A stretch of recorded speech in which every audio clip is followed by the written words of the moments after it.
Hello everyone, welcome to StudyIQ English. A very good morning. Welcome to the Hindu newspaper class with me. I am Saumya. Together let's analyze the UPSC relevant articles from the Hindu newspaper for today. That's 9th of January 2026. Someone rightly said time really flies.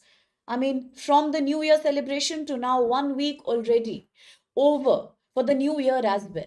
So it's high time we gear up for the prelims preparation. Those who have not started from CSAT, now is the time we should start aggressively by practicing 5 comprehension passages and 5 numerical ability question, 2 data interpretation every day if you are writing the prelims this year.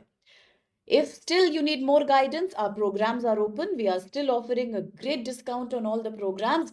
And for those who are doing the exam next year, that's 2027, now is the time you start with fundamentals. Begin with your NCERT. Begin with all your basic map work. Okay, so it is a very important time for preparation. And now, before I can show you today's news articles, quickly, let me welcome the students that have joined us. So, good morning, Sitaram and Bulbul and Lisa Rajendra. Very good morning, Yogesh, Anusha. Very good morning, Basu, and many code names. Then Adi, then Santosh, Neelam, Kojumba is here, Pranarthi, Sumed, aspirant Anup, Vikash. Very good morning. Few students said that they will join tomorrow onwards, like Ramu and I think also Prasad, but that's fine. Very good morning, everyone. Let me show you quickly 7 articles that we have to analyze today. Prasad is right here. Good morning. Then that was Terukula. Okay, good morning, Prasad. Yes, you are right. Somebody is saying that in the news. There is a small article which says President Trump may put a 500% tariff. Is that true? It could be true. Yes, it could be true. It could be true. Now he has made some very shocking statements yesterday. We will look at some of them right here. Okay. Very good morning, Abhay. Very good morning. All right then. Yes, 500% tariff, and that's absolutely crazy. Yes, you are right. Good morning, Ritik. Let us now start with today's discussion. And on your screen, you can see 7 articles. Now, in these 7 articles, the first 2 articles are edit page articles. These are editorials. Article from page number 12 is slightly lengthy. It talks about ISRO, Indian Space Research Organization, and what future challenges are the members of ISRO facing, what exactly needs to be done in the space sector. Then we need to talk about the shocking news from President Trump. We need to talk about a new chapter in India China relations. Then we talk about how America has made a shocking statement. That also we will cover in detail. And then apart from that, once more, today we are going to see an example of neo imperialism. In modern history, we have studied colonialism, we have studied economic drain of India, as said by Dadabhai Naroji, 1901. We have spoken about exploitation, imperialism. Today, we see a very big example, a classic example of neo colonialism and a classic example of neo imperialism. This comes in the light of President Trump's statement on Venezuela. Another shocking instance of economic exploitation. Let's have a look at that also as a case study along with some maps here. Okay, so let us start with the first article for the day. Yes, it is an editorial article. Good morning, Prajesh and Madhav. There is a chance that's coming from BRICS. There is a chance that's coming from SCO. Yes, various global south countries are now trying to counterbalance the petrodollar domination. Example, very good question, Kojumba. India, Russia during the 23rd annual summit were discussing, let us do some bilateral trade in our own currency. Let us avoid depending on dollar. Many countries are in fact thinking of countering dollar. The biggest such initiative coming from BRICS itself. So we'll see in future how that comes along. Okay. All right. Yes. It will launch a new satellite. Good morning, Raju. Let us finally now look at the first article for the day and then we will keep these discussions going on. Okay, so the first article for the day is page number, let me quickly confirm, 10, I think. Yes, page number 10. It is an editorial article. Article says GSDP, share as a criteria for central state transfer. We are looking at gross domestic product of the state. What is gross domestic product? The value of all the goods and services produced in the economy on a certain period of time becomes the gross domestic product. Just like your country has a gross domestic product, every state also has its annual turnover, its performance, its achievement. That is known as state gross domestic product. Today we are examining a very important article from GS paper 2 and GS paper 3. We are looking at central state relationship. We are looking at the relationship of federalism in India. We all know India is a quasi federal country. Although state governments have some autonomy, but naturally we are tilted towards the center. That's the structure of our federalism. It is the Schedule 7th of the Indian Constitution which divides the power of legislation between the center and the various states in India. Today, this article is raising a question on center state relationship with regards to finance. Why? For a very long time now, there are certain states like Kerala, Tamil Nadu, Andhra Pradesh, Karnataka. They have had a complaint against the central government. They are not happy with the Central Finance Commission. They feel that there is always injustice that's being done to them. Talking about Finance Commission, we are looking at Article 280 of the Indian Constitution. There is a Finance Commission at the center, which then is engaged in vertical devolution as said by Vikash. Very good. It shares the proceeds of revenues, tax devolution, and various other centrally sponsored schemes. The money is distributed among the states. But there are 28 states. How do we decide which state should get what amount of share? Here comes the process of horizontal devolution. Vertical devolution is the money coming from center to the states, downwards. Horizontal means the money now being distributed among various states. In India, the equation, the formula that we use for horizontal devolution among the states is very controversial. This article is looking at the exactly same controversy. So let's examine the article point by point. Very well pointed by my dear students, my lovely batch of students. Vikash says Article 280. Aspirant is talking about an example of federal relationship in the form of PM Shri scheme, new education policy. Yes, very, very good. We can look at Manrega bill, the new VBGRAM bill. All of these are examples of central state controversy. Very good. 16th Finance Commission will now take place from 26 to 31. The chairman's name has also been mentioned by Vikash. Very good. Correct, Santosh. Now that you have an idea of this, let us start with the article. Let's start from scratch. Many students are new also. Let's start from the scratch. What is going on? Article is pointing out to a major problem. What kind of problem? The major problem with regards to center and state financial relationship. Let me call this as fiscal relationship. Therefore, this is also GS paper 3 Indian economy. There is a big tension. There is a big stress on center state financial relations. How the central government is sharing the tax money with the states is always a problem. There are many southern Indian states in South India, peninsular India who have a complaint, who say that the system is very unfair. It's a very unfair system. It doesn't give us the right amount of money and it always favors states like UP, Rajasthan and Bihar. According to some southern states like Tamil Nadu, Karnataka, Kerala, states which are backward and which have a high population are always given more money, and states which are industrializing, states which are advancing, states that have a good GDP are always getting lower amount of money. That's the complaint they have. They are saying the system is very unfair.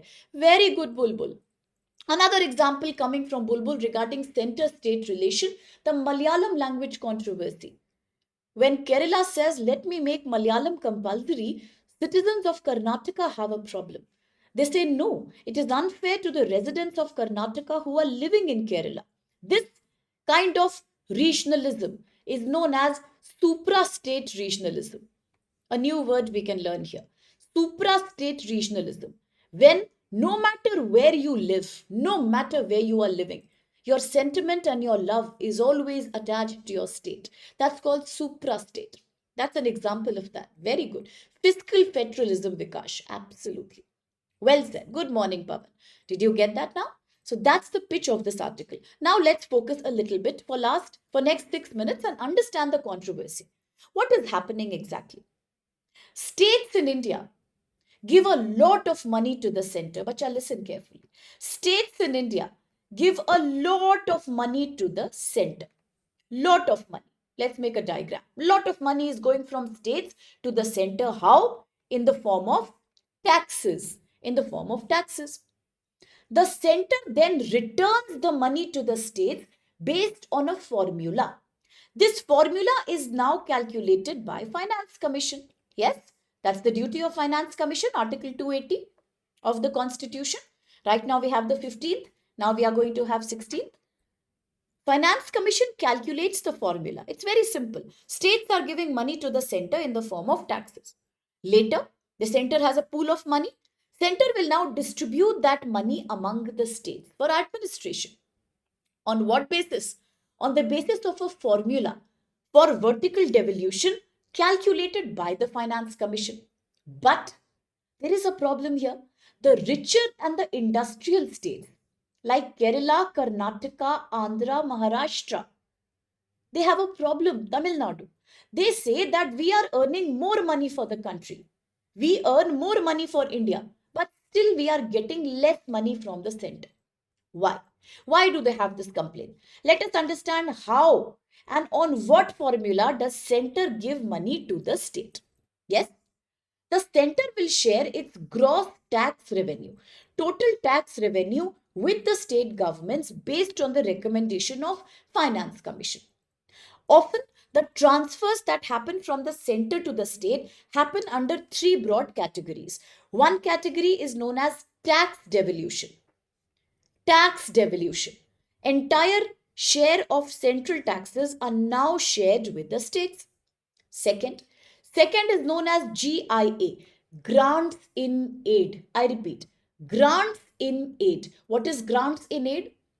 Grants in aid is like a welfare money. It is a money that's given by the center to the states to help them meet their expenses without expecting the states to return that money.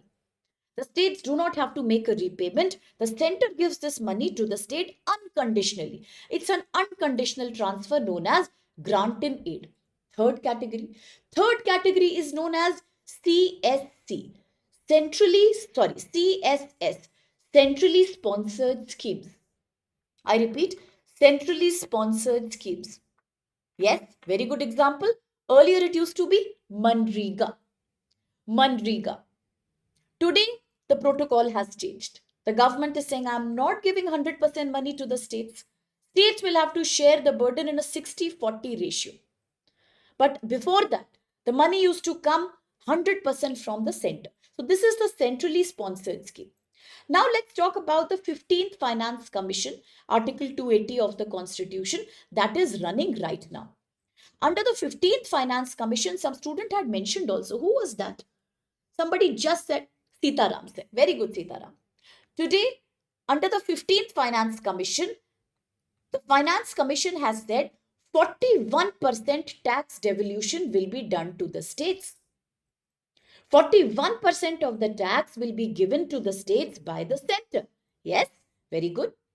This was done for a period of 2020 to 2025. Now things will change because now we are having the new Finance Commission. We all know it's for a period of 5 years only. Now 16th one is coming. Before that, the current one, 15th one is giving 41%. The recommendations of 16th Finance Commission, which is going to come now, are still pending in the parliament. Maybe it revises the number. Maybe there is an increase from 41% to 43%. Let's see what happens. But why are the states so unhappy? Why are states unhappy? States have raised some concerns. Point number one.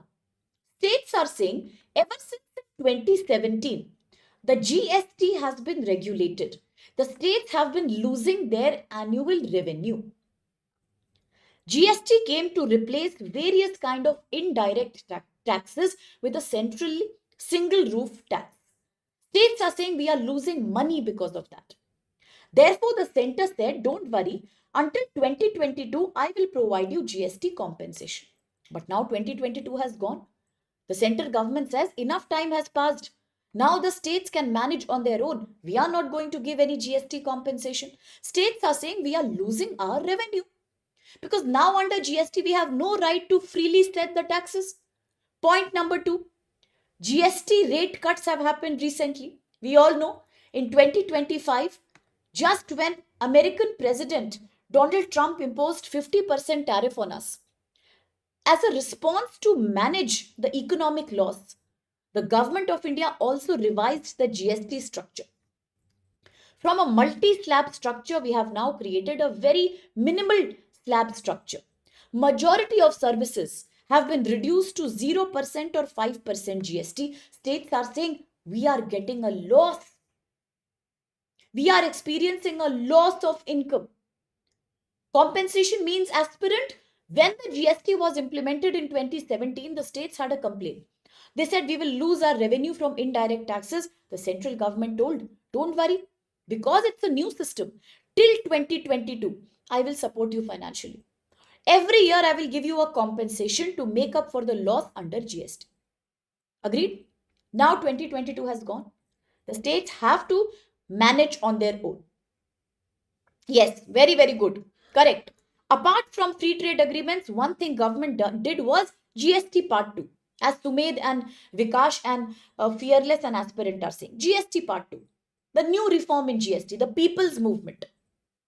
Today, many prices have been reduced to 0 and 5% in essential service and medicines. Very good, Sumed. States are saying we are losing even more revenue. Third, as soon as the central government has now started increasing more monopoly when it comes to the CSS, centrally sponsored schemes. Rather than having the Manrega bill, the central government has now replaced the Manrega bill with the VBGRAM bill. That means the central government is not now ready to give 100% support to the states. The states will finance the remaining 40%. Except Northeast, Himalaya, and some other states, majority states will now share a good amount of burden. What is the problem now? States are unhappy. States are saying central government is using its domination in the form of centrally sponsored schemes. We don't have the money. We don't have the freedom to spend the money. Fourth. There is a very good point made by, who is that? AK. Very good point. Very good point. Brilliant. There has been an increase in the cesses and surcharges also. The central government has suddenly increased the rate of cess and surcharge. This money will not be shared with the state. This money is not to be shared with the state to finance for its own deficit. For example, if the government decides to increase the cess and the surcharge from 10 to 12%, the remaining 2% benefit will only go to the center. It will not be shared with the states. So what happens? The state governments are saying, we are having financial problem. Yes, tax on tax. We are not getting any money. The biggest complaint is coming from high performance states. Which are the high performance states? Which have a higher GDP, which have been able to control their population, which have a higher industrial output. Which are these? Tamil Nadu, Maharashtra, Telangana, Kerala, Andhra, Karnataka. Okay. These states are saying that we are highly industrialized. We are paying a higher tax to the government. We are highly industrialized. We are paying a much higher tax to the government. Why are then we getting less money in return? When we are major contributors, why are we given less money in return? We are given lesser than we contribute. And the backward states, the so-called backward states, now it's a very bad word to use. We should not label the word backward states, but this article is saying that. The so-called slightly more backward states are getting more than what they are contributing, and that's not fair. This has raised a question on the equality principle, redistributive justice of the Finance Commission. Is the Finance Commission now trying to reward the states that are underperforming? Ideally, it should reward efficiency, but it looks like it is only rewarding income, distance, and population as the criteria. What is population? The higher the population of a state, the more money it will get. The more a state is far away from average income, the more poor it is, the more money it gets. Tax contribution of the state versus tax collection debate. States like Maharashtra, Tamil Nadu, Karnataka are arguing that we are contributing more to India's taxes, but we receive less. But there is a counter argument to that. The article is saying that's not true.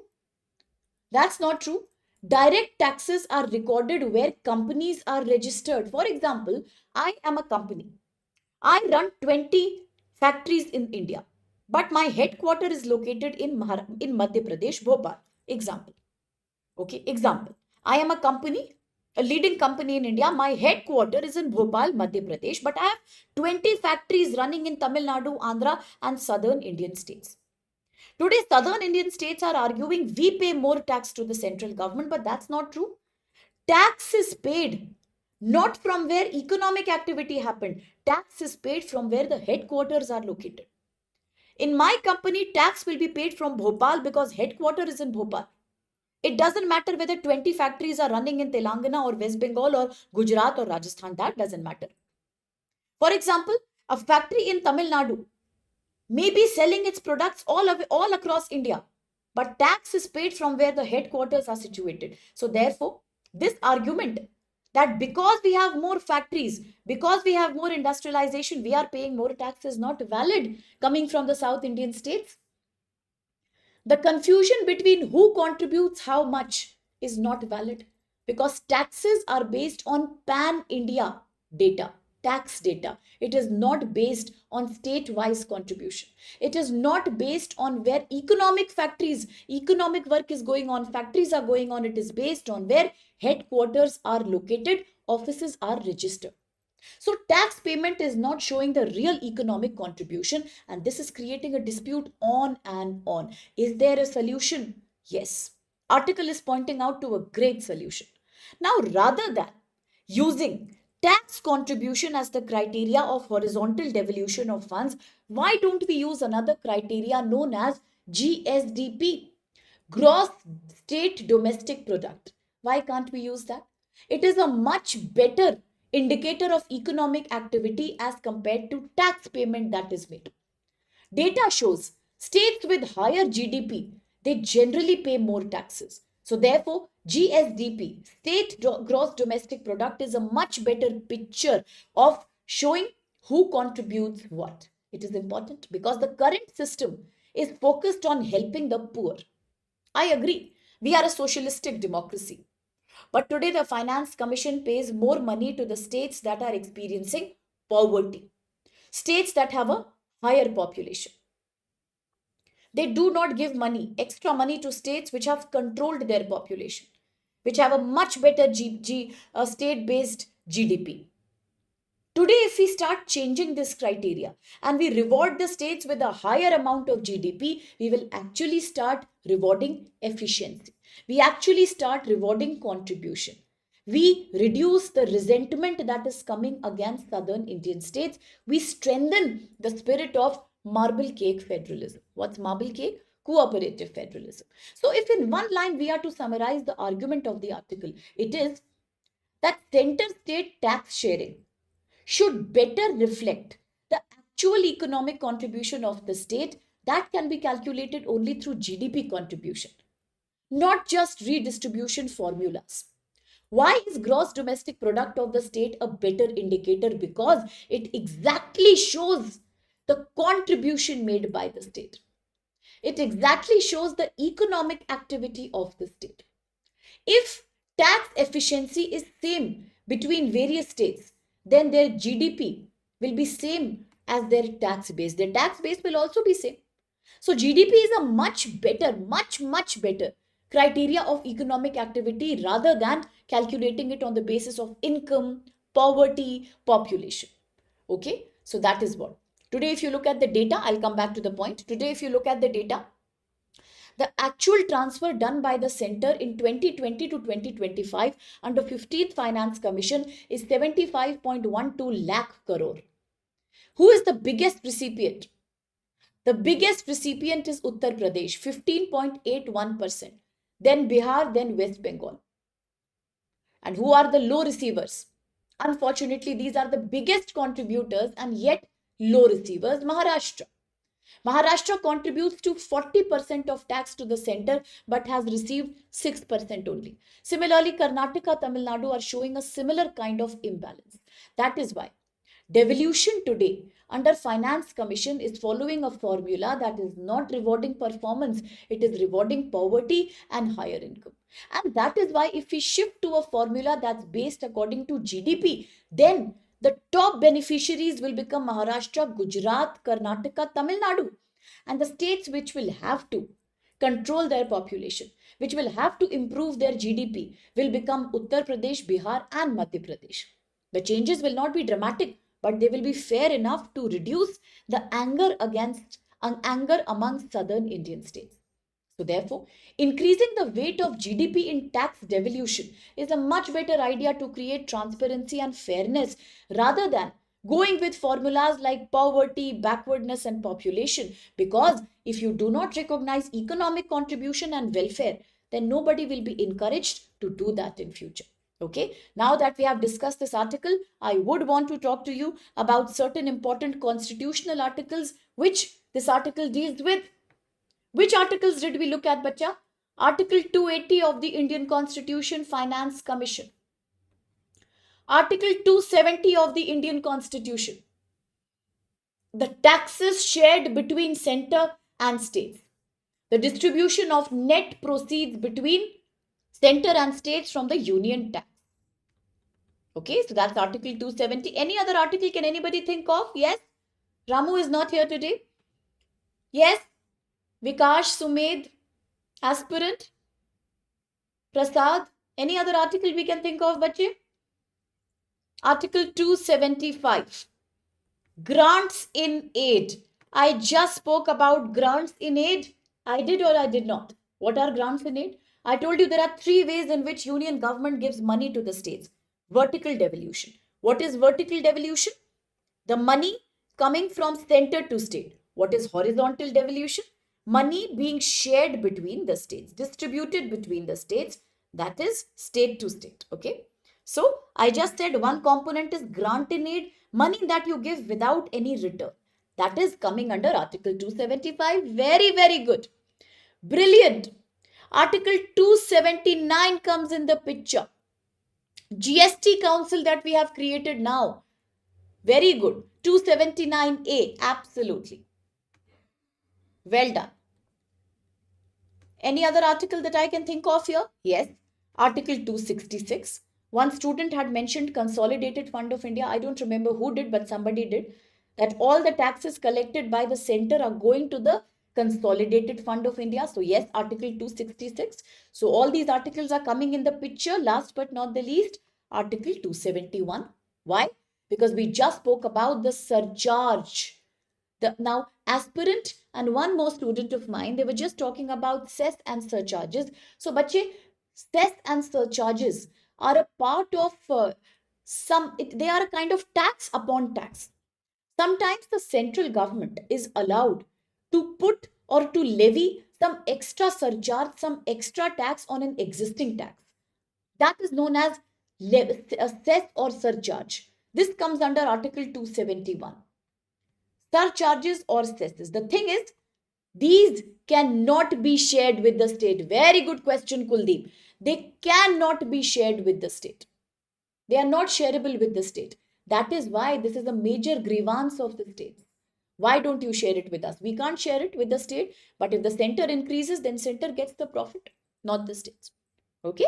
So center will have money, states will not get the share from that. They are not subject to vertical devolution. And all these articles therefore become relevant. Very, very good. The central GST. Good job, Adi. Absolutely, Vikash. Well done. 266, 266A. Yes, to make the tax collection much higher. Very good. I hope it's clear with everyone now. Kuldeep's doubt, aspirant's doubt. Very good, Adi. Correct about horizontal devolution. So these are the major articles primarily. Now, when you revise the PDF, because I'm going to share it with you, I think this will remind you of all the articles that we have discussed. Now, never try to learn the article. I have seen some students who just take the bare act. And I find it very, very traumatizing. I see some students, they pick up the bare act and they are so sort of worried to learn the articles, they are cramming from the bare act. It's boring. How can you study from the bare act? Where is any context there? You will not enjoy. Don't learn like that. Don't learn in that mechanical manner. Always learn it with reference to some article, some gossip, or something. Unless your mind enjoys that, you can't learn. So don't use all that. Okay. Question. Consider the following statements regarding center state tax devolution. Quickly answer, we'll proceed. 1. 15th Finance Commission recommended 41% of center's gross tax revenue be given to the states during this period 20 to 25. Second, state-wise direct tax collection figure perfectly reflects the actual economic activity and income generation within each state. And 3, the GSDP has a stronger correlation, has a stronger association with GST collection than with direct tax collection. Majority students including Sumit, Sushma, Adi, Kuldeep, Madhav, Sumed, Karan and Arang, aspirant, everyone is answering that the answer should be A. It is A. Very well answered. Very well answered. A huge round of applause. Very well answered. Second is not correct. That's the core argument of this article. It is not the tax but the GDP that's a better indicator of economic activity, because tax is only collected at the headquarter, at the registration office, not wherever the factories are located. So very well said. Very good. Quickly, the next article, Great Santosh and Great Kojumba. Next article, bache, editorial page. Top quotes green governance cause for uncertainty. Now, in this article, we are looking at a topic again from GS paper 2, polity and governance, because we are looking at the Supreme Court of India. Plus, we are looking at GS paper 3 because we are looking at environment and ecology. Good, Yogesh. What is the topic? What is the main point of this article? This article will also relate to certain articles of the Constitution. We will talk about that. Very good, Sitaram there. Coming to the agenda of the article, please focus. This article is saying, in the last 10 years, the Honorable Supreme Court of India has moved beyond its main duty. What is the main duty of the Apex Court? 1, to create uniform laws across country. Second, to make sure that Constitution and various articles and directives are met, and that the legislature and the executive do not override their authority and they do not do something that is against the basic structure of the Constitution. 1973 Keshwanand Bharti case. That's the duty, that's the main duty of the Supreme Court of India. Today this article is saying, yes, absolutely, Santosh. Good morning, Ganesh. Right, Vikash? 124. Vikash is already mentioning Article 124 because we are looking at the Honorable Supreme Court. Very good. Focus back. In the last 10 years, the Supreme Court of India has moved away from its main duty. The main duty is to check the legality of governance. It has now moved away from that, and now it has started acting like a controller, like a regulator, by giving forward-looking and futuristic policies. Policy making and legislation is the duty of legislature, the parliament, and the executive. It is not the duty of the Honorable Supreme Court. Today, because of so much controversy in environment and climate discourse, the Supreme Court has come out of its main duty of legality, of ensuring constitutional transparency, to now becoming highly active when it comes to making new laws for the future. This is known as judicial activism. Why is it happening in our country? It is happening because environmental regulators have failed to do their duty properly. Instead of fixing and punishing the regulators of environment and acting with a neutral tone, the Supreme Court today has now started managing the environmental issues on its own. This is creating new overlaps in India's federal structure. A structure which is based on legislature, executive, judiciary. There is a clear-cut division of power, but today There is an overlap of power. What are the examples and where have we seen this from happening? We first saw this in the case of eco-sensitive zones, ESZ, eco-sensitive zone, case number 1. Listen carefully. In 2022, the Honorable Court said there has to be a uniform 1 kilometer exclusive ecologically sensitive zone around all the protected areas in the country.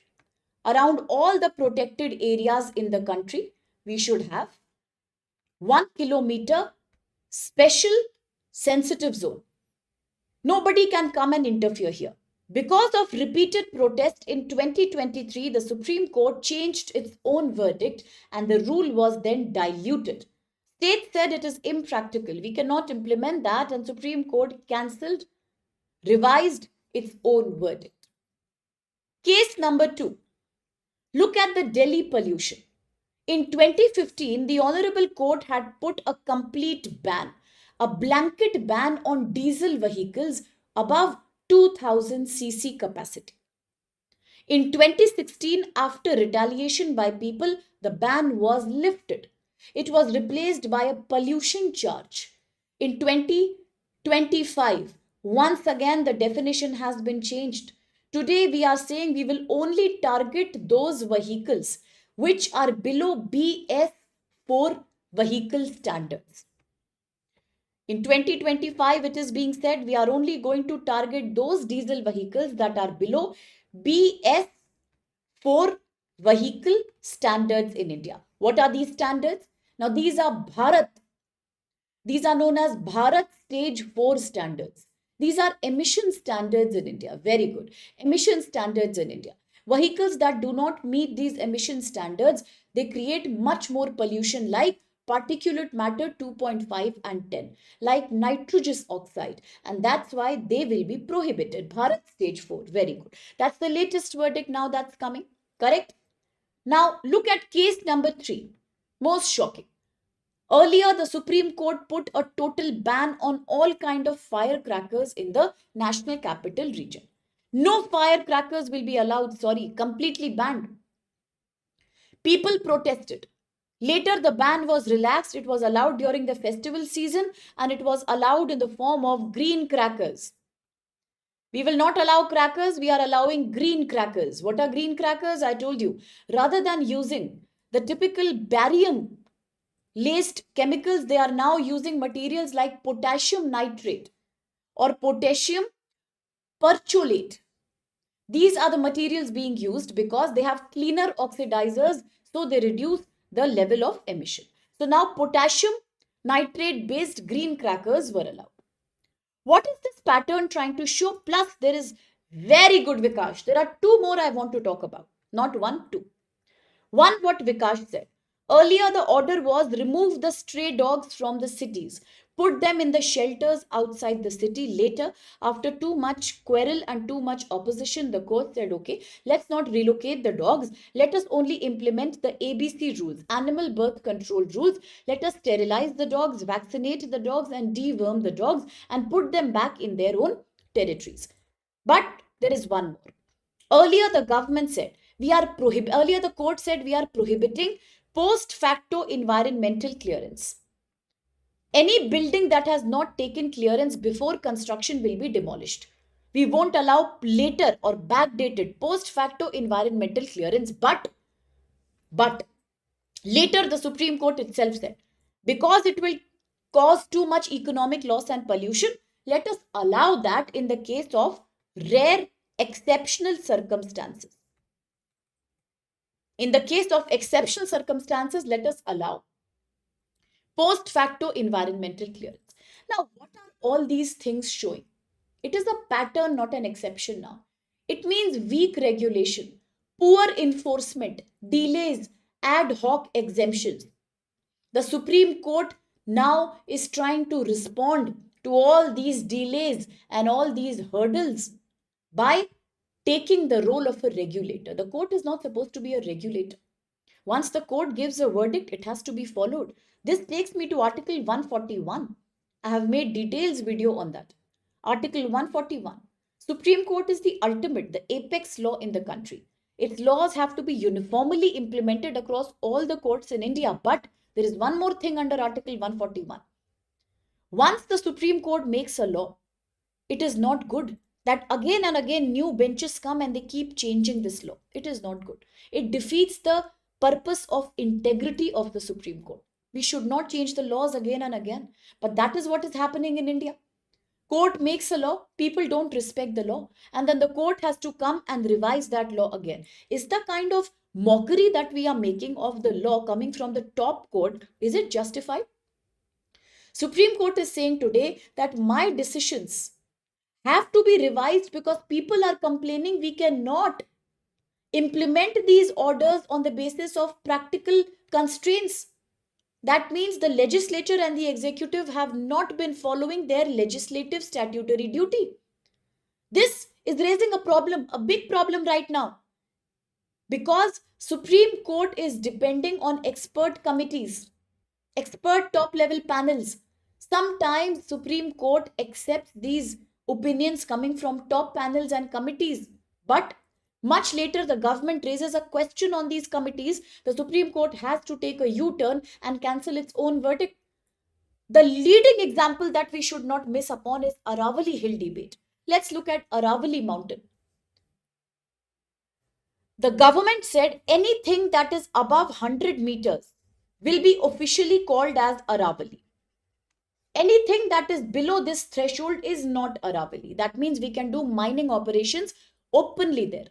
Much later, there was a retaliation coming from environmental protesters and citizens alike, and then the government realized, yes, under the new 100 meters definition, 90% of Aravali mountain will get wasted because only 9 to 10% is above 100 meters, rest is all below 100 meter.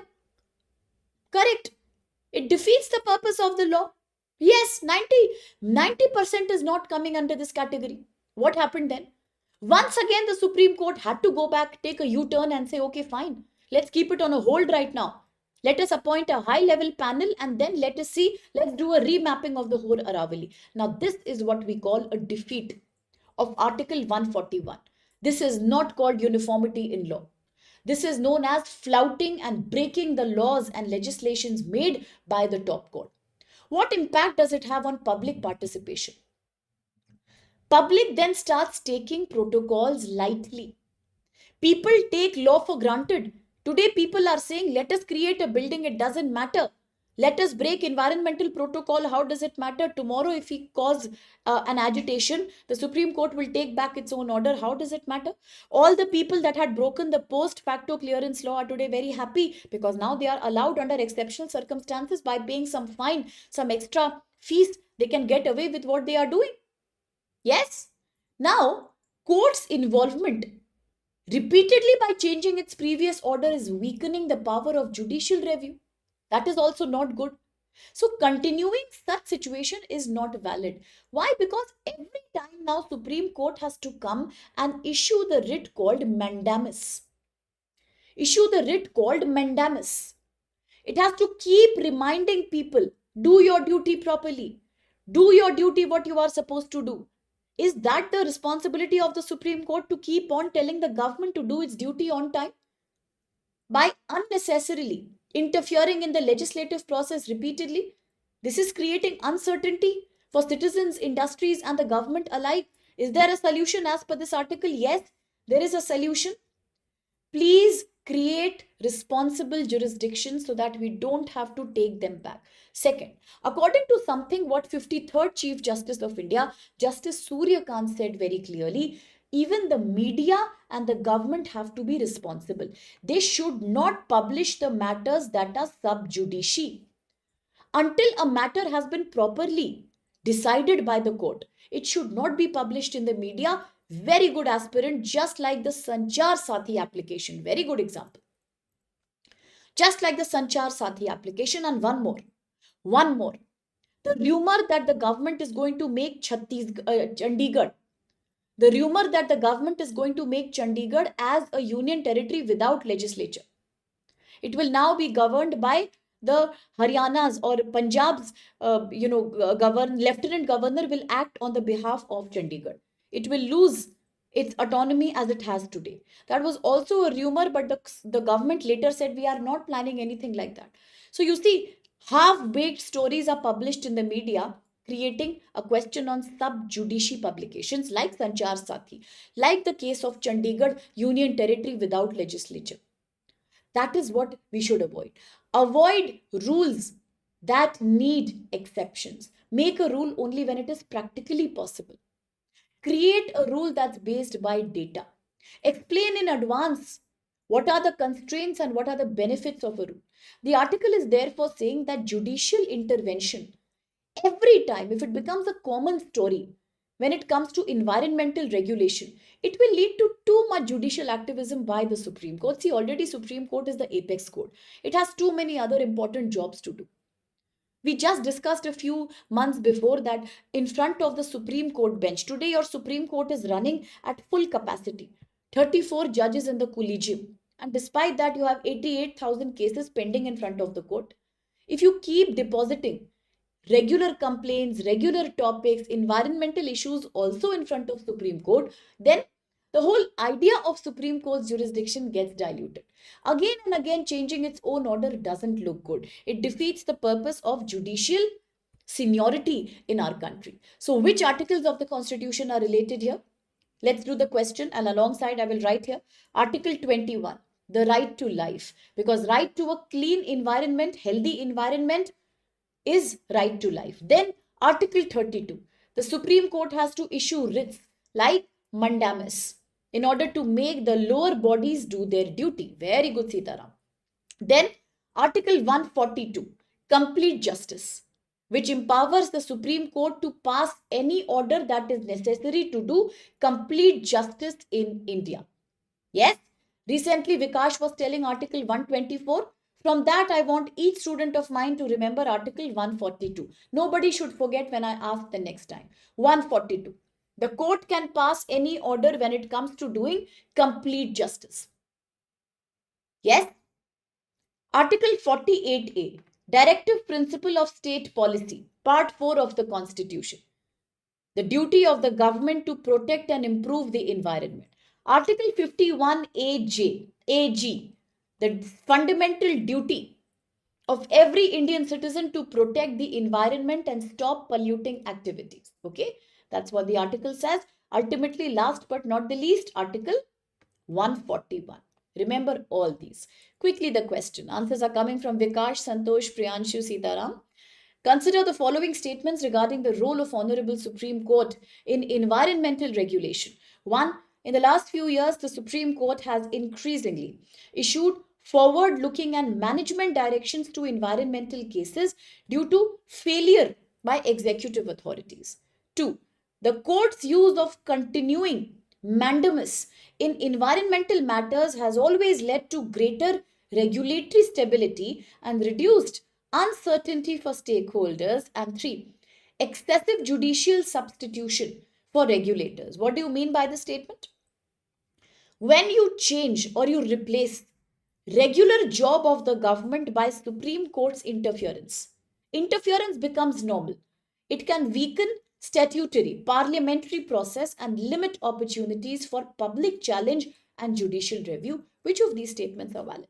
Kojumba, Sumedh, Anup, Madhav, Sitaram, everyone says it's A. Is it A though? Yes, it should be A. 1 and 3 are valid. Why? Bacha is second wrong. I agree it's a slightly confusing question. Let me clarify. Second statement is saying the court, if it keeps on using its writs, under what article do writs come? Article 32. If Supreme Courts keep on using its writs like mandamus to make sure that lower bodies have to do their duty, is that the function of the Supreme Court? To keep reminding people, do your duty, do your duty? Writs should be invoked in rare circumstances. Are they routine job? Is it the duty of the court? For every environmental problem, the court will keep reminding the government, please do your job properly, please do your duty properly. It always leads to better stability. It reduces uncertainty. No, it increases uncertainty. When people like you and I don't know, today suppose for Eric, me and Urupa, we decide to make a building here. Now Eric says, ma'am, we cannot make this building because we have not taken environmental clearance. It is illegal. Urupam says no. It is allowed. Post facto clearance is allowed in exceptional circumstances, and I will say both are right in their own way. Let us make the building. Tomorrow, what happens? They will not break it anyway, right? We will give some extra money to the government, bribe the government, we will pay money, and we will qualify under exceptional circumstances. Yes, post facto is allowed in exceptional circumstances. That is what people are doing. Why? Because every time the duty of the court is to keep coming and reminding people of their duty. It should not be a routine practice, no? That's why second is not right. Making A the right answer. Very good. Great job. Santosh, Prasad, Sagar, Eric, Urupam. Good. Okay, quickly the next article. This is the last big article, and after that, more interesting news coming up. Today, I will show you the map between India, China, and with the map, we are going to discuss India China border dispute and what new U turn has India taken when it comes to China. We are going there soon. Quickly, let's first look at that. What is green governance? Very good question, my dear aspirant. But yeah, green governance means governing and making rules on the matters of environment. Whenever the word green is used, it relates with ecology. Whenever the word blue is used, it relates with water, ocean. Whenever the word pink is used, it relates with women, ladies. Okay, that's it. Quickly, the next article. Very, very good. Priyanshu. Vikash, did you ask a question? I'm extremely sorry, but I didn't see your question. Yes, now I saw. Very, very good, Vikash. Thank you for reminding me. Sometimes I skip the comments. Very good. Now, Vikash recently said that Supreme Court was also interfering. Very good, in fact, very well reminded, brilliant. Supreme Court also had to interfere when it came to the dispute on whether the governors and the presidents can keep on delaying the bill and not give their assent within a certain time period. That was the biggest controversy for 2025. We should not have forgotten. Actually, well reminded, Vikash. Great job. Yes, it was not the duty of the court to interfere, but the court had to interfere. Earlier, the court said, let's put 3 months upper time limit. Later, the court said, no, no, no, I am not a kind of a monitor. I am not a kind of custodian. I am not going to order any upper limit. When the constitution itself has not given upper limit, why should I give upper limit? So once again, it took a U-turn. So brilliant. Very well said. Article 200, 201. The duty of the governor and the reserving of the bill for presidential consideration. Brilliant. Very, very good. Correct, Santosh. Coming back to this article now, quickly. This article relates to GS paper 3. Why? Because we are looking at science, technology, space. Yes. What is the article? ISRO, Indian Space Research Organization, and the next big challenge in front of ISRO. Let's summarize this article in 5 minutes. What is going on? Indian Space Research Organization has now done an exceptional job, exceptional performance in the last 10 years, despite a very small budget. Despite a very small budget.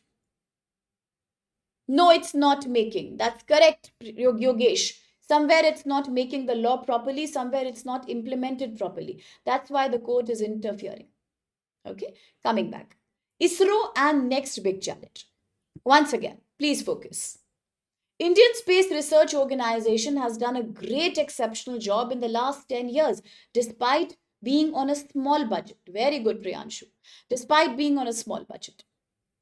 Recently, the PSLV, the Polar Satellite Launch Vehicle, made many satellites launch in the orbit in a very stable and in a very reliable manner.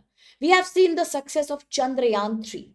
Have we not seen? Yes, we have seen. 2023, we saw the success of Chandrayaan 3. India became the elite group of countries to achieve soft landing on the moon, the first country to achieve soft landing in the south pole of the moon. We have discussed an article in the last few days which spoke about regolith. Regolith, the soil sample that was collected from the moon's south pole. Regolith, just a reminder to all of you. Okay, coming back, please. We'll discuss that shortly. We'll clarify that shortly. Chandrayaan 3. India did soft landing on the moon. Aditya L1, Lagrange 1, successfully becoming the first solar observatory planned at a strategic point of L1. I have discussed it in the current affairs science and tech lecture, Lagrange point, a place where the centripetal force is balanced between two large celestial bodies, enough so that the objects in between can remain stable, to allow 24/7 view of the solar surface, to study phenomena like solar winds and coronal mass ejection, their impact on Earth and their impact on satellite programs. Then NISAR mission, NASA ISRO synthetic aperture radar. In detail, I have discussed about synthetic aperture radar, where by combining tiny photos, you make a big high resolution photo that can penetrate through cloud, night, storm, dust, anything. Yes, what is the idea? To study climate change and disaster management monitoring. What is the result? When successfully we have done all these missions, yes, Prasad, Chandrayaan 1, 2, 3, all of these, very, very good, Santosh. The Shiv Shakti, point in the moon. Now, when we are doing so many successful missions, naturally expectations from ISRO are very high. They are very high. Now, this expectation has created a new pressure on us. Very good, Santosh Vikash. Correct. The two-band satellite, NISAR, L band, S band. Good. Now, when ISRO is doing so well, expectations are also increasing, right? The success has created a new pressure on us. Why? Earlier, now listen carefully, earlier ISRO was limited to certain missions. The limited capacity was acceptable. Now, every year we are giving so much success. When so much success comes, more expectation also comes. We need to expect the same efficiency faster and quicker. Delays and failures will create a big blemish on the image of ISRO. We can't afford that now. We can't. But today there are three major challenges in front of ISRO. What are these challenges quickly? And then we come to the tariff issue again. We will. We will. Absolutely we will. Okay? But let's focus here first. Three challenges in front of ISRO. One, capacity and mission overload. ISRO is working simultaneously on many flights together. For example, the first human crewed mission soon, named as Gaganyaan. Chandrayaan 4, satellite replenishment. Then the most important is NGLV. What is NGLV? Next Generation Launch Vehicle. It is an upcoming heavy lift rocket program being created by ISRO. It is now designed to succeed the older one, the GSLV MK3 program, and the LVM3 as you call it. It aims to provide reusable, something you can reuse, cost efficient platform for launching satellites for future missions and deep space missions. So remember NGLV, Next Generation Launch Vehicle. What are the problems here? The problem is back to back we are launching satellites. Yes, where to give time for more research and development? Because of that, we can't achieve a higher frequency. Example, in 2025, we did 5 launches. ISRO has the capacity of doing 20 launches, but we did only 5. Why? Because then there is time that is gone in research and investigation development also.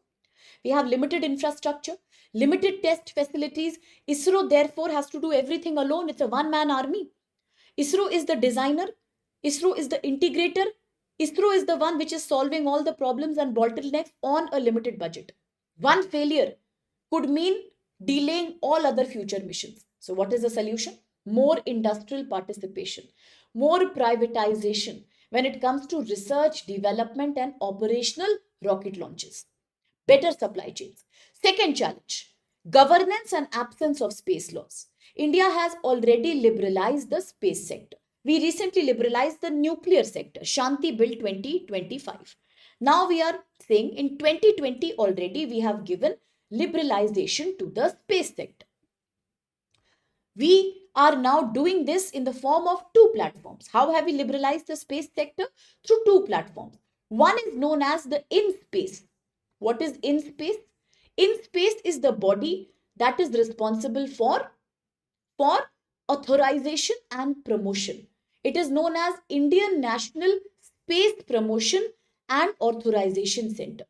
It is the permission giving and support authority for private sector companies to participate in the space sector. What does it do? It gives approval, license for launching satellite. It approves various companies and their space missions. It uses ISRO's facilities. It also ensures all space programs are following safety protocols. Then there is another one. One is in space in the private sector, the other happens to be New Space India Limited, NSIL, New Space India Limited. And what work does it do? This also commercializes ISRO's space capacity. How? It is the money earning organ of ISRO. How does it earn money? It makes sure that it commercializes the sale program. It signs programs with Indian and foreign customers to whom ISRO provides space equipment. It transfers ISRO technologies to industry. It is now promoting and advertising ISRO technologies into satellite and space technology. Yeah, right? But then there is a problem here also. What is the problem? India does not have a proper, comprehensive national space law. Today, what we lack is a proper, comprehensive national space law. That is missing. There is no legal clarity on license holding, liability, insurance mechanism, and dispute resolution. What's the result of that? ISRO is doing everything. ISRO is the one who is the regulator also, problem solver also. What is the use of liberalization then? If ISRO is doing all the work, then what is the point of having bodies like InSpace and NSIL? There is no point. We need a proper space law, therefore, so that ISRO cannot waste its time on routine regulatory protocols. ISRO can then invest more in better research and launch programs. There is a third challenge. There is lack of competitiveness and poor ecosystem. ISRO is now characterized by too much competition. There is too much competition because if you look at the global space sector, there are frequent launches happening. Elon Musk's company SpaceX is also a key participant, and there are many more who are doing private space missions. Today, we are yet to create reusable rockets to avoid the problem of space debris. I made a detailed video on space debris, orbital debris. So we need to use reusable, environmentally friendly rockets. That is an area we are still to work upon. Then rapid satellite manufacturing. We lack the capacity of rapid satellite manufacturing. Today, if India wants to create its new generation launch vehicle, which has a 30-ton, I repeat, 30-ton low Earth orbit payload, we still are facing hurdles. Private investment is not enough. Ease of doing business is not enough. Very good, Karan. There is limited manufacturing based capacity in India. We need much more capital. Capital requirement is high. In Space, the body that I spoke about, has launched Technology Adoption Fund to support more startups from coming. But still, it has not happened yet. Okay, so what does the article say as a main pointer? The article is saying future successes of ISRO is not about doing big missions. It is in fact about clear cut definition of what is ISRO's institutional capacity, how much time can it logically invest in new space programs that are reusable, environmental friendly, and rapid satellite launch. How can we quickly liberalize the space sector, allow private participation? And how can we have a better industrial ecosystem? FDI, correct, more regulation for that sector.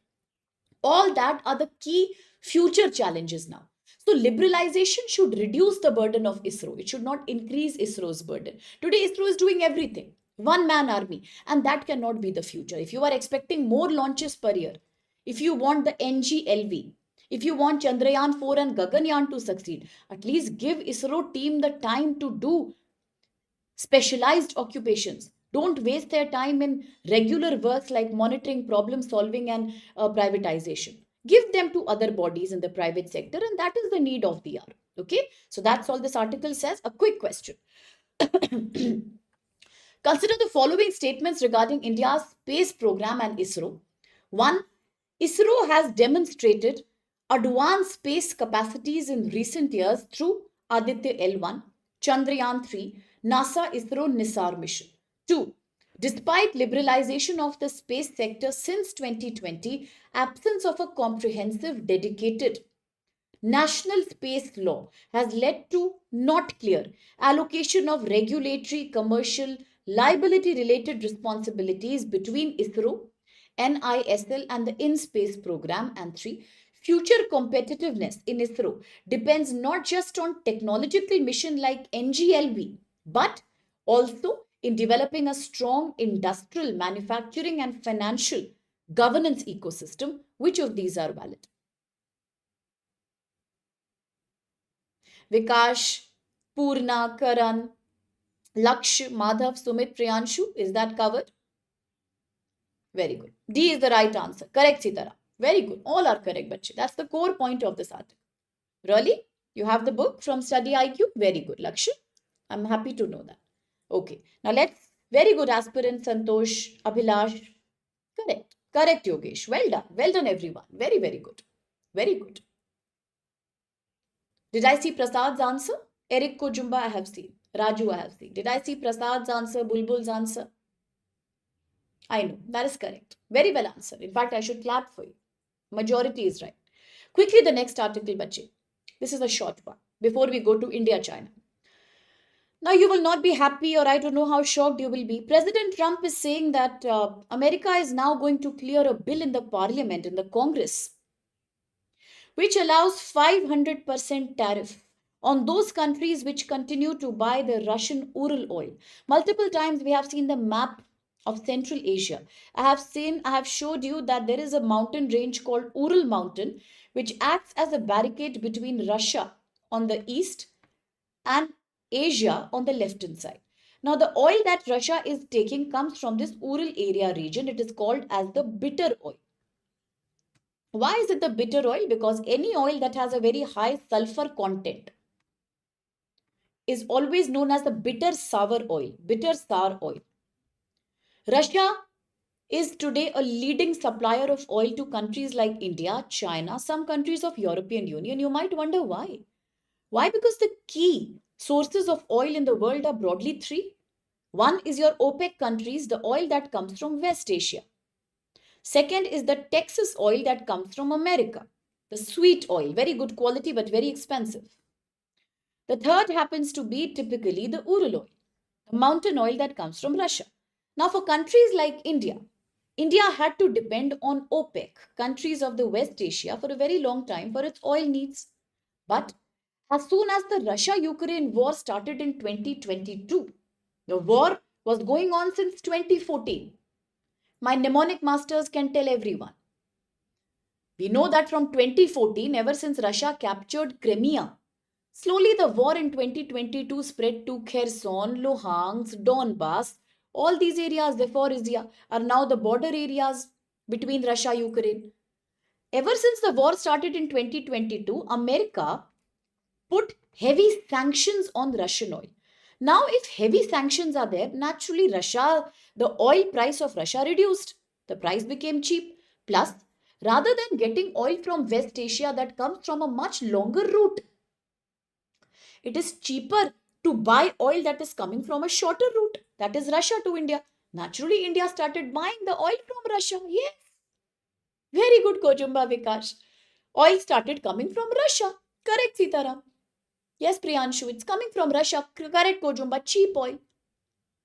Now America has a problem. Earlier also, because of America, India had stopped purchasing oil from Venezuela. Today again, Venezuela is in the news, South America. Why? Because now Venezuela has been captured by President Trump. Before capture, he had already put sanctions on Venezuelan oil. India stopped buying. Later, he put sanctions on Iran oil. Price increased. Value depreciated. Iran went into a big economic loss. Today, protest is happening in Iran. Sanctions have a very big role on an economy, by the way. Then he put sanctions on Russia. He threatened India. Don't buy oil from Russia. India said, I will. For me, it is not about whom do I favor. I still support non-alignment movement part 2. I am not saying I favor Russia or America. Today, I believe in strategic autonomy. I will buy oil that supports my economic need. I am a growing economy, fourth largest now. I will buy something that's cheap to me. China buys Russian oil, India buys Russian oil. Many European Union countries buy Russian oil. But President Trump was angry. He said, because you are not listening, I will now put 20%, 25% penalty on you. Total India's tariff was increased to 50%. That means all the labor intensive export sectors in India like textile, apparel, gems and jewelry, leather, electronic goods, carpets, everything became double expensive in American market. What happened? People didn't buy that. Indian exporters had a loss. All these are labor intensive industries. They give employment. People became unemployed. Correct? That is the threat he gave. Today, look what threat he is giving. He is saying, what is India? Not India alone. Hello.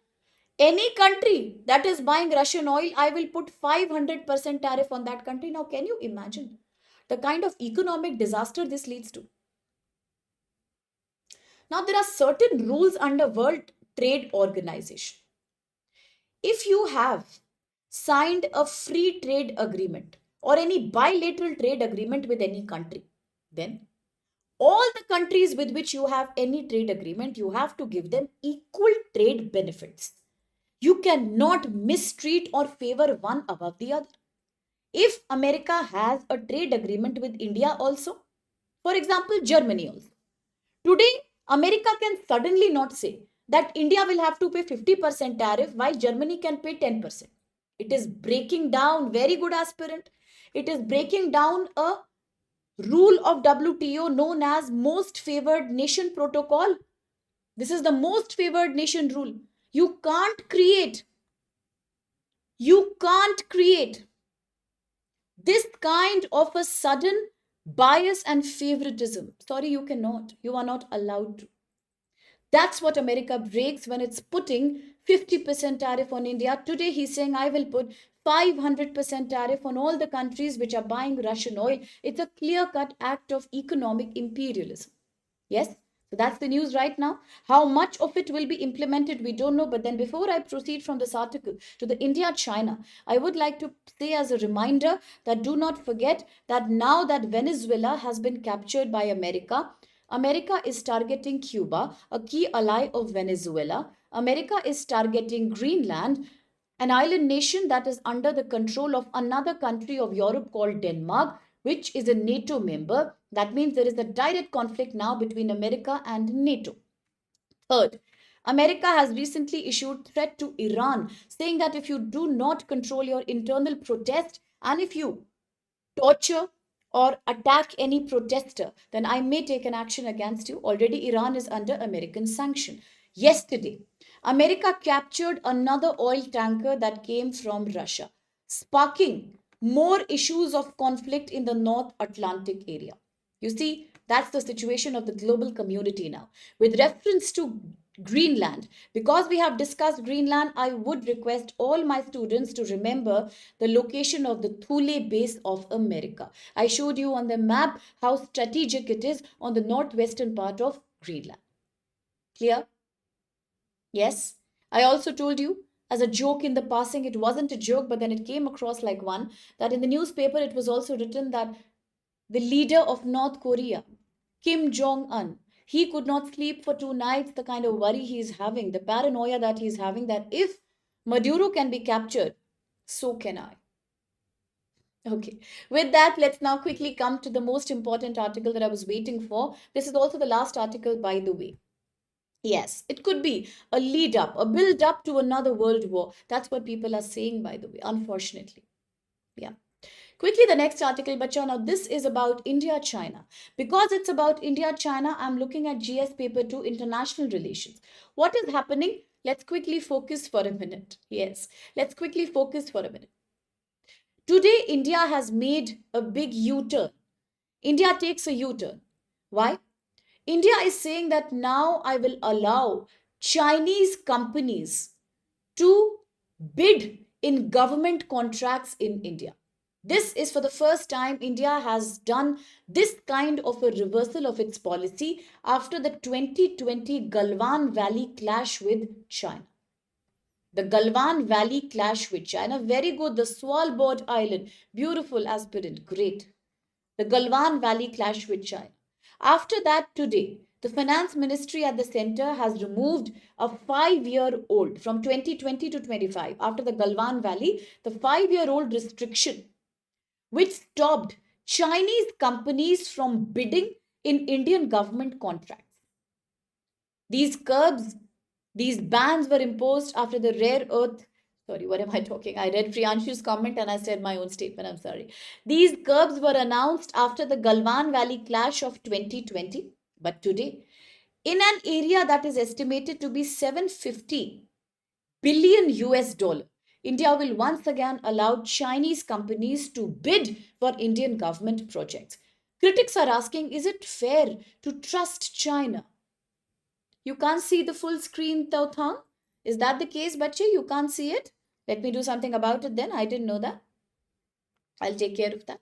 Now let's see what's in the news. And okay, I will aspirant. And let's also quickly see what is the real India-China issue. Focus, please. Focus, please. I'll come back to the grey zone controversy shortly. Coming back, India is saying, I am going to relax restrictions on Chinese companies. Now they can also participate in government contracts. Yes, these projects are expensive, 700 to 750 billion dollars. You might be asking why? Why?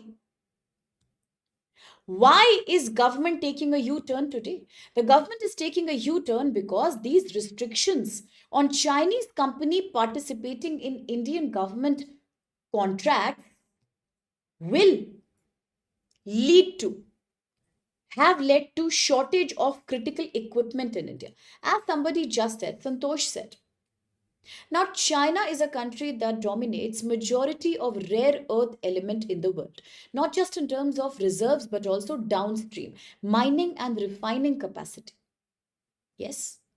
Now, because Chinese companies have been stopped from coming in Indian market, we are experiencing a shortage of equipment, especially in the power sector, semiconductor sector, electronic vehicle battery manufacturing sector.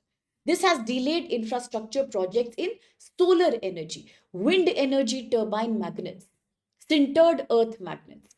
It has also led to a reduction in thermal power expansion because ultimately we depend on China for a lot of raw material and input. Yes, just like we discussed the article on medicines and pharmaceuticals, and we said China is the leading provider of API in the pharmaceutical sector. Just like that, China is a key provider of rare earth material when it comes to solar cells, electronic vehicle battery, semiconductors, all of that. Because of that delay, now that slowly, tensions between India and China are getting better. From the Shanghai Cooperation Organization in Beijing, the relations are now slightly more smooth. So India decided to open it up purely for an economic value. But in the broader picture, what is the whole big deal of controversy between India and China? Now, please focus here. The problem between India and China is that both these countries have not, since the time of independence in 1947, have ever agreed jointly on what is the border. We have seen the border conflict between Thailand and Cambodia. 817 kilometers border. Today we are looking at India, China. None of these countries agree on what is the border. The border in India and China between them is known as LAC, line of actual control, but it is not clearly marked on the map. Both sides have a different map and both sides have a different perception of where does the border actually run from. What is the dispute mainly located? Where is it located mainly? It is a three area dispute. It is a dispute that is located in three areas broadly. What's the first area? The first and the most seriously disputed area is the Western Ladakh area. You can see on the map here, the Western Ladakh area. This is the most serious.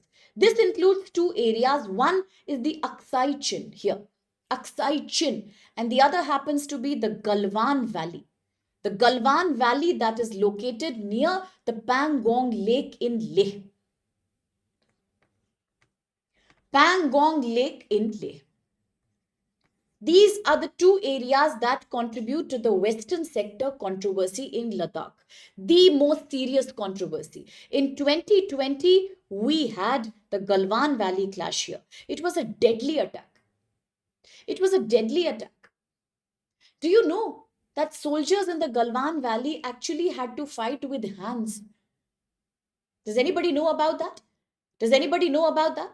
During the Galwan Valley clash in 2020, Chinese and Indian troops have fought with stones and sticks. So many people died on either sides, no guns. Do you know why? Have you ever thought why? Because India China share border agreements that bans the use of gun on the border. Yes. Because India and China have signed so many agreements to maintain peace across LAC that in 1993, just now, one student of mine was talking about the collegium, the first or the second judge's case. So from there you can relate. 1993, there was an agreement which said we need to maintain peace. Yes, peace and stability on the border. So we cannot use guns or weapons on the LAC. The agreement again came in 1996 on LAC. No firing of guns or explosive within a certain distance of line of actual control. Later, the agreements were once again repeated in 2005 and 2030. What did they say? They said that we are reinforcing the rule that no arms, no guns, no explosive within a certain area of LAC. We can't do that. So 2020 Galwan Valley was a very dangerous attack in which China tried to intrude from the Aksai Chin area into the Ladakh, and eventually we had a major fight. Now do remember, India China have three areas of conflict: western, middle, eastern. The most threatening is the western in Ladakh. I told you two areas, now nobody should forget. The students who are new to the class also, bacha, now in future also, whenever we talk India China, please be very clear in your mind. At least you should know what the border dispute is with the map. You can see here broadly the Jammu Kashmir area. Now it is badly divided because this part of the head, China claims that as Aksai Chin. It's a Chinese administrated area. It has taken it from India, Aksai Chin. Just below that, where you see Ladakh, here is the actual line of control. The fight happened in Galwan Valley. Galwan Valley. So this is the western area where both the countries are fighting. Let's move to the second sector. The second sector is located in the middle sector. Middle sector. Where is the middle sector? Middle sector comes from states like Uttarakhand and Himachal Pradesh. This is the least tense area. This is the least tension oriented area. Yes. But the third one is again slightly dangerous. The third one happens to be Arunachal Pradesh. This is also very dangerous. Why? It is dangerous because China says Arunachal Pradesh is not a part of India. It is a part of South Tibet named as Zangnan. Zangnan. Very good, Madhav. The corridor of the chicken neck, the eight-finger Siliguri. Beautiful. Yes? Did we realize that? Eastern, the easternmost state in India, Arunachal. China calls it South Tibet, Zangnan. Why is there a dispute? Because the border was not clearly demarcated ever. Even from the times of British rule, it was never done properly. After India, China both became modern independent nations, they are now claiming different areas of this territory. In 1962, when India was busy making friends with China, doing the India-China Panchsheel Treaty, the 5 protocols of peace under Pandit Jawaharlal Nehru, Foreign Minister V.K. Menon, China gave us a shock and attacked us. That's when Foreign Minister Mr. V.K. Menon also had to resign. Yes, because India was not prepared for the war. Since then to now, Galwan Valley 2020, Chinese troops entered the Galwan Valley area. Both sides, massive death because you can't use the gun in that area. So soldiers could not carry firearms and they continued fighting. A heroic act by Indian soldiers.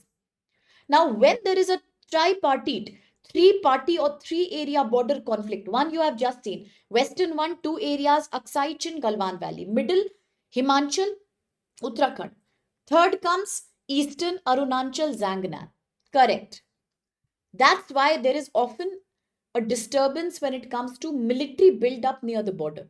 Frequent clashes keep happening. There is a trust deficit between the countries. Very recently, China had stopped at the airport an Indian passenger from Arunachal Pradesh. I had discussed this in my class thoroughly. that led to the Indian government issuing a demarche. I don't know how many of you remember, bache, but I have spoken about this. If anybody doesn't remember, now is the time to remember. China had deliberately stopped an Indian innocent citizen at the transit airport, asked her for repeatedly proving the point that she is an Arunachali citizen. She was told, why do you carry an Indian passport when you are from Arunachal? Because Arunachal is not Arunachal, it is Zangnan. India objected to this. It was a very dangerous precedent laid by China. In retaliation, the Indian government, the Ministry of External Affairs, issued a demarche against China. I have discussed demarche in my lectures. I need everybody to know what's a demarche. Yes? What is a demarche? A protest, written, verbal, or communicative, raised by one country against another to solve diplomatic issues. Demarche. Remember. Please remember. 2-3 words came this year. Nobody should forget. One was demarche. Another was taught. Demarche, taught. Then third was sub judice. All these words should be remembered by everyone, important for prelims exam. Don't forget. Now the last article in the passing. President Trump has given another shock if already the shocks are not enough. GS paper 2 and 3. International bodies, United Nations. Under President Trump, America has made an exit from 66 global organizations. We have seen how America backstepped from Gavi, Vaccination Alliance. America backstepped from G20 this year, Muti Rao, South Africa, Johannesburg. America refused Paris Agreement 2015. America went against United Nations security peacekeeping forces. America said, I'm not contributing there. America threatened walking out of NATO. America threatened not supporting European Union with military help. America stopped supporting G7 as a platform. Is that clear? Is that clear? Yes, please. Kindly no spamming, please. My request to you. Is that clear? Okay. So I have blocked the spamming ID. I request everybody should block it in their own comment boxes. Otherwise, it will keep disturbing you. Yeah, I also blocked. Thank you, dear.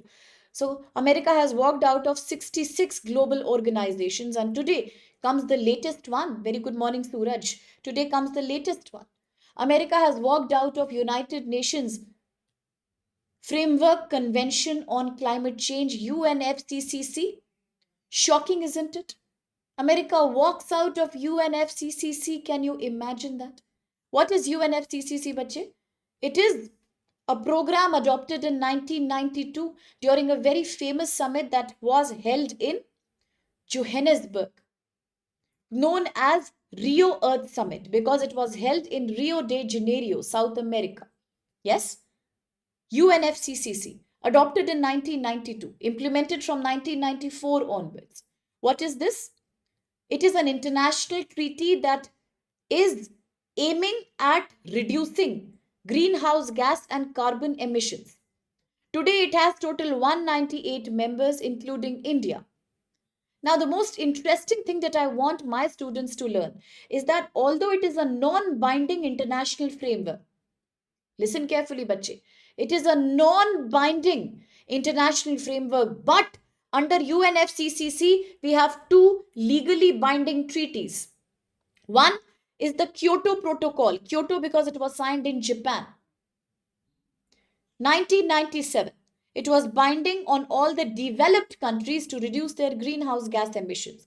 Next is the Paris Agreement of 2015, under which every country should make its nationally determined contribution to reduce carbon emission by a certain part of GDP by 2030.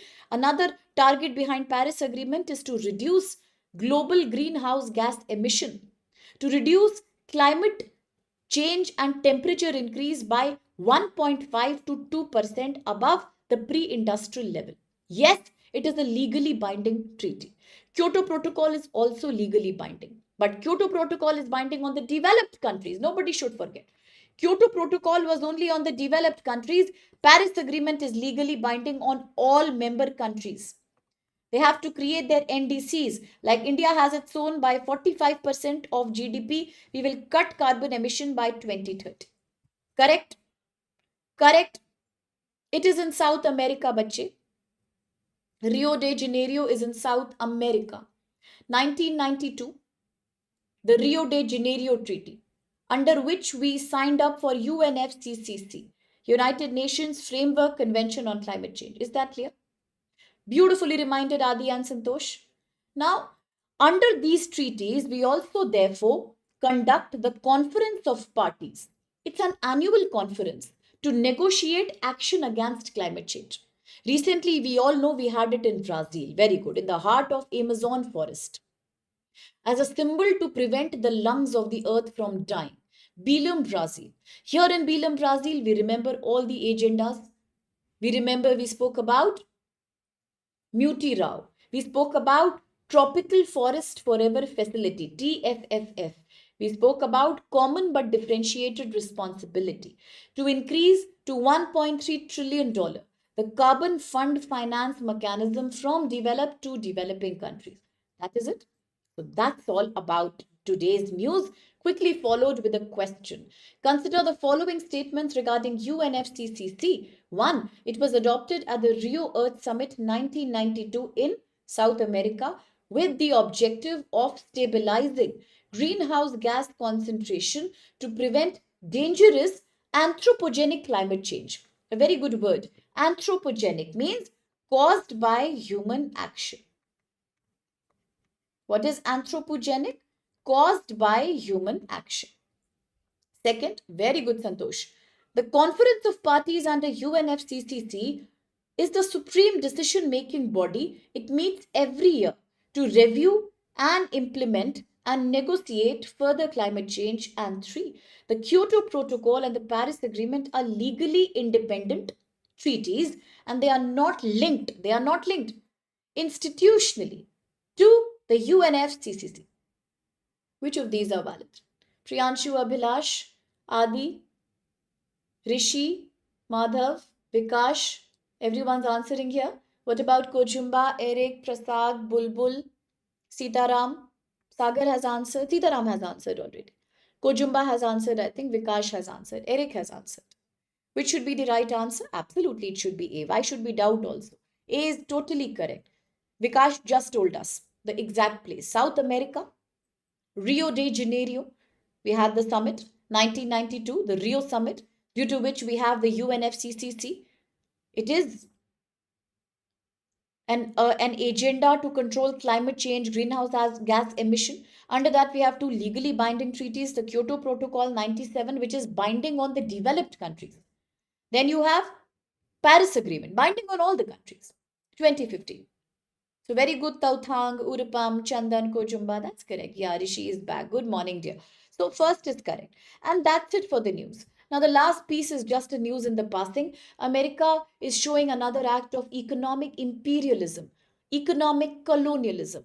The policy of economic drain which the British had done to India long back during the times of Mr. Dadabhai Naoroji, who wrote the famous book named as Poverty and Un-British Rule in India. British US government is today saying not only is Venezuela rich in oil, but we will take all the oil from Venezuela, all the oil. And then this oil will be used in America. It will give profit to America. And Venezuela will use the money to purchase products that are manufactured in America. Exactly the same model which British had done to India, leading to deindustrialization and agricultural loss in our country. It's an age-old concept of economic drain. So America will take all the oil to America. Whatever money South America will have, it will be used to purchase products coming from America. So you see, it's a clear-cut act of imperialism, and it doesn't look like President Trump has any plan to give any kind of autonomous government back to Venezuela. It looks like the colonialism of Venezuela is here, and it's here to stay for a long time.